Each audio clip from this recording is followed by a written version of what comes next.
Et je vous souhaite la bienvenue dans cette nouvelle vidéo. Nous partons à la rencontre de notre enfant intérieur. Nous partons en voyage vers l'émerveillement et la créativité vivante. À la rencontre de cet espace intime où demeure la joie, l'élan créatif, la sensibilité, la spontanéité. Pour nous parler de ce sujet, j'ai le grand plaisir de t'accueillir, Marie-Odile. Bonjour Marie-Odile. Bonjour Maud, ravie d'être ici. Ravie de te recevoir. Marie-Odile Hoover, tu es thérapeute de l'être et fondatrice du parcours initiatique en psychothérapie de l'être, corps, âme, esprit. Et cet été, à Existence, tu nous invites à vivre ce stage, retrouver notre enfant intérieur, un voyage de transformation vers l'émerveillement et la créativité vivante. Je vous souhaite la bienvenue dans cette vidéo. Je suis Maud d'Existence et Existence est une entreprise familiale et solidaire qui depuis 1986 offre des espaces pour se poser, respirer, ressentir, se transformer au cœur de stages d'épanouissement personnel et de bien-être. Ce sont des stages qui sont portés et animés par des intervenants profondément engagés. À Existence, en général, on vient se ressourcer, créer du lien et vivre des expériences transformatrices. Marie-Odile, est-ce que tu veux bien nous en dire plus sur cette belle proposition de stage que tu nous fais à Existence cet été, retrouver son enfant intérieur? Alors, c'est quelque chose qui me tient très à cœur, que je travaille beaucoup en thérapie, en séminaire. Ce concept de l'enfant intérieur, c'est un grand archétype qui nous vient de Carl Gustav Jung et qui part du principe que en chaque être continue à vivre l'enfant intérieur, l'enfant que l'on a été. Et quel que soit notre âge, on peut être très âgé et avoir un enfant intérieur très vif. Et que cet enfant intérieur, au fond, c'est notre bon génie intérieur. C'est celui qui sait s'émerveiller. C'est toutes les qualités de l'enfant intérieur, tu les as citées tout à l'heure. C'est l'émerveillement, c'est la joie, c'est la créativité, c'est la curiosité. C'est cette façon dont un enfant, quand il est bien dans ses baskets, va aller à la rencontre du monde, des autres, des animaux, de la nature. Et c'est cette nature curieuse quand l'enfant est bien et qu'il est assez nourri sur le plan émotionnel, sur le plan relationnel dans sa petite enfance, toutes ces qualités-là, il va pouvoir les développer après en tant qu'adulte. Et c'est important d'aller voir comment est notre enfant intérieur, il a été beaucoup blessé, de quoi il a manqué, et de le renourrir, de lui redonner confiance en lui, de faire comme un espèce de reparentage intérieur. Alors c'est tout un travail, hein, de devenir un bon père et une bonne mère pour cet enfant intérieur et de lui permettre de laisser s'épanouir toutes ces qualités qu'il a à l'intérieur de nous. Et je travaille énormément avec l'enfant intérieur et cet été, j'avais envie de le mettre en lien avec la créativité et de libérer la créativité de notre enfant intérieur par le biais de tous les médias que l'on va utiliser, puisque dans mes stages, on utilise beaucoup l'art-thérapie sous la forme de créativité avec les mains. Donc, on va créer, et je ne vais pas dévoiler ce qu'on va créer parce que ça va être un peu particulier, mais on va créer avec nos mains, on va créer avec la danse, on va créer avec le chant, on va créer avec le dessin, on va créer dans des moments de partage, dans des petits groupes et puis dans le grand groupe, sachant qu'on est souvent des grands groupes, mais que ce grand groupe est divisé en petits groupes et que ces petits groupes sont co-animés par des assistants qui travaillent avec moi. Et donc, il y a des temps de partage qui sont plus intimes. Et on travaillera aussi certainement avec le conte et avec l'écriture, qui est aussi un bon moyen de créer ensemble. Et donc, Hmm. de retrouver justement... alors, il y a des gens qui me disent, mais moi, je suis absolument pas créatif. Je sais rien faire avec mes 10 doigts. Je sais pas danser, je sais pas chanter, je sais pas dessiner. Alors, je dis souvent cette phrase que ceux qui travaillent avec moi connaissent bien. Avant de d'écrire, un enfant, qu'est-ce qu'il fait? Eh bien, il dessine. Avant de parler, qu'est-ce qu'il fait? Il chante. Il babille, on appelle même ça le jazzy, le langage entre l'enfant et la mère, et je trouve que ça pulse et ça fait penser au jazz. Et puis, avant de marcher, qu'est-ce que fait un enfant spontanément? Il danse. Vous mettez de la musique, eh bien, il se met à danser, il a le sens du rythme, etc. Et la bonne nouvelle, c'est que on a tous été un enfant un jour et que ces qualités-là, on les a tous eues et qu'on est sans doute tous passés par là, sauf que ben, peut-être que l'environnement familial ne nous a pas permis de continuer à développer ça, de continuer à bouger sur de la musique. Alors parfois, j'enlève même le mot danse parce que ça met tellement de boutons à des personnes. Donc c'est du mouvement libre. J'enlève le mot chant et je dis de la voix libérée. J'enlève le mot créativité et je mets qu'est-ce qu'on peut mettre à la place de la créativité. Juste essaye de tester avec tes mains qu'est-ce que ça peut donner, toutes ces matières ensemble, et de prendre du plaisir, de redécouvrir le plaisir de la créativité. Voilà, moi, je suis Hmm. une ultra créative depuis que je suis tout enfant. J'ai expérimenté tout ce que j'amène dans les stages, je l'ai expérimenté sur moi déjà. Et puis, je continue à l'expérimenter puisque je continue à créer, que ce soit par la peinture, le modelage, le textile. Voilà, la créativité a toujours fait partie de ma vie. Je continue à chanter, je continue à faire du théâtre, je continue à faire de la musique. Et pour moi, ça me nourrit et ça nourrit mon enfant intérieur et ça m'apporte beaucoup de joie. Parce qu'au fond, l'être humain est fait pour la joie. Et on oublie souvent que ben ouais, la vie, elle peut être compliquée, difficile à des moments donnés, mais qu'au fond, on est fait pour la joie. Et comment on va retrouver cette capacité d'être en joie et de s'émerveiller? Hein, et j'aime beaucoup ce mot, l'émerveillement. Et un enfant, il peut s'émerveiller devant une toute petite feuille, devant un escargot, devant une petite fleur, etc., devant la beauté de la nature. Et au jardin intérieur, on a la chance d'être dans un endroit fabuleux où la nature est luxuriante, où nous avons la chance d'avoir l'Ardèche, des grands arbres, et de retrouver cette connexion aussi à la nature et au fond à notre propre nature.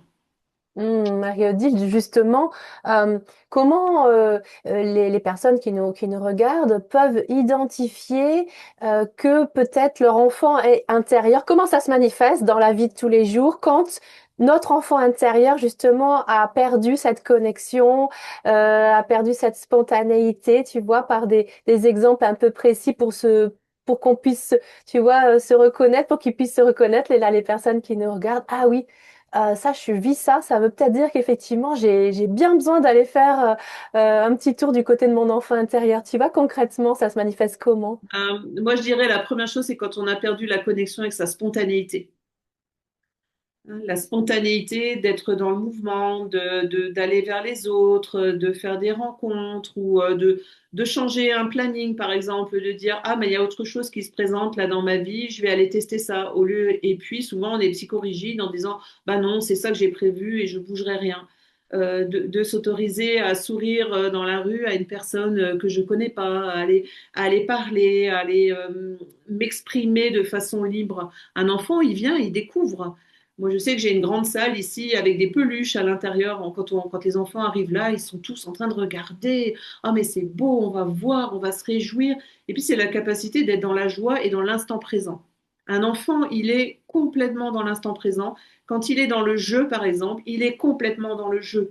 On voit un enfant qui joue et il est complètement dans son histoire. Et bien souvent, les adultes, on a perdu la connexion avec l'instant présent.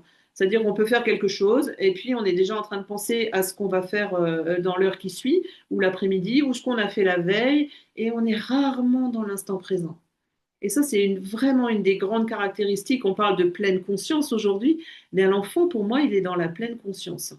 Et jusqu'à ce on lui coupe ça, hein. Un petit enfant, on voit, il est centré, il est dans son ventre, il marche pleinement avec ce qu'on appelle le hara, hein, le centre vital. Et puis, au fur et à mesure, sa respiration va monter. On va avoir une respiration de plus en plus courte et on n'est plus du tout dans la respiration ventrale. Voilà, ça peut être un exemple lié à ça. Et puis beaucoup dans la créativité, parce qu'au fond, créer, alors que ce soit avec la peinture, le textile, enfin tout ce que je vous ai cité, le but aussi, c'est de créer sa vie, d'être créateur de sa propre vie et d'arrêter de la subir. Hein, c'est toutes ces personnes qui nous disent, mais moi, je subis complètement ma vie, je n'ai rien choisi dans ma vie, on a fait des choix pour moi, mes parents m'ont mis dans cette voie-là et ça fait 40 ans que j'y suis et ça me plaît pas du tout.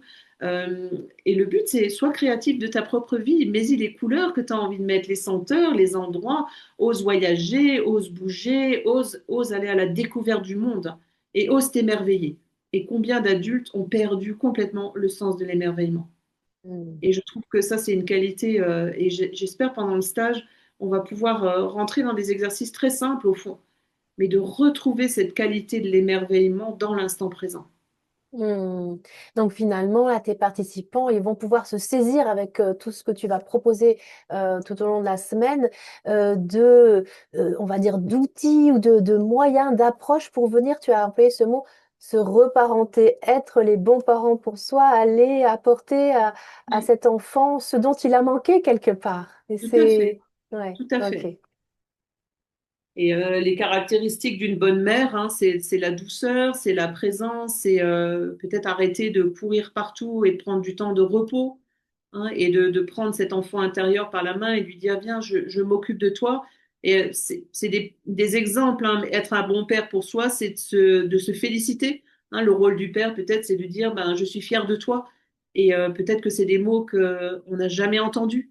Et pouvoir dire à notre enfant intérieur et à soi-même, au fond, ben, je suis fier de toi, je suis fier du parcours que tu as fait. Puisqu'on a déjà tous fait un parcours, quel que soit notre âge, quelles que soient les tribulations qu'on a fait. Et l'important, c'est tous ces petits pas et ces grands pas que l'on a déjà fait dans notre vie et qui nous emmènent à la transformation, au fond, et jusqu'à la fin de notre vie. Et je pense qu'on peut vieillir avec de l'enfant intérieur de plus en plus présent. Et ça donne des personnes qui vieillissent bien et qui vieillissent qui sont avec ce pétillement dans les yeux et cette vitalité que l'on peut trouver chez certaines personnes d'un certain âge et dans notre parcours de formation et de initiatique en psychothérapie de l'être. Nous avons la plus jeune à 23 ans et la plus âgée à 90 ans aujourd'hui. Et elle a beaucoup, cet enfant intérieur qui pétille à l'intérieur d'elle et c'est vraiment très, très beau à voir. Et il ne s'agit Hmm. pas de s'infantiliser, hein, il ne s'agit pas de... C'est de retrouver notre âme d'enfant. Ouais, et c'est vrai, comme tu le dis très, très, très bien, ça se voit dans les yeux, ça se voit, ça ressort très, très fort quand Oui, quelqu'un est vraiment connecté à cette spontanéité, cette présence, voilà, ce oui. qui caractérise l'enfant intérieur. Et c'est de se Hmm, sentir libre, en fait, hmm, libre de pouvoir exprimer ce qu'on a envie d'exprimer, de pas tout le temps se restreindre. Un enfant, il a une liberté de parole incroyable. Et même des fois, ça peut être malaisant parce que dire, mais non, faut pas dire ça. Mais si, s'il le dit, c'est qu'il l'a vu et il a raison de le dire. Et souvent, en tant qu'adulte, on se réfrène, non, j'ai pas le droit de dire ça. Et s'il va dire ça, comment il va le prendre, etc. Ben, la spontanéité, ça ne veut pas dire n'importe quoi, mais c'est vraiment sentir que oui, c'est possible et je peux être moi-même dans plein de circonstances. Arrêtez de porter des masques. Hein, c'est aussi une des caractéristiques. Si vous sentez que vous avez des masques là, un masque quand vous allez au travail, un masque quand vous êtes avec vos enfants, un masque quand vous êtes avec votre conjoint, un masque quand vous êtes face à votre mère, eh ben, c'est qu'il y a quelque chose qui n'est pas unifié en vous. Hein, et parfois, je dis, bas les masques, quoi. À un moment donné, ouais, si je peux lâcher mes masques et être comme je suis partout, eh bien, ça, c'est magnifique. C'est une liberté d'être et moi, je trouve ça génial. Ça a été hmm. c'est un de mes, comment je dis, quelque chose qui me tient à cœur dans ma vie parce que c'est quelque chose que je fais. Je dis pas que j'y arrive tout le temps, mais en tout cas, c'est vers ça que j'avance de plus en plus. Merci infiniment, Marie-Odile. Voilà, je redonne l'intitulé de cette magnifique invitation, ce stage Retrouver notre enfant intérieur, un voyage de transformation vers l'émerveillement et la créativité vivante.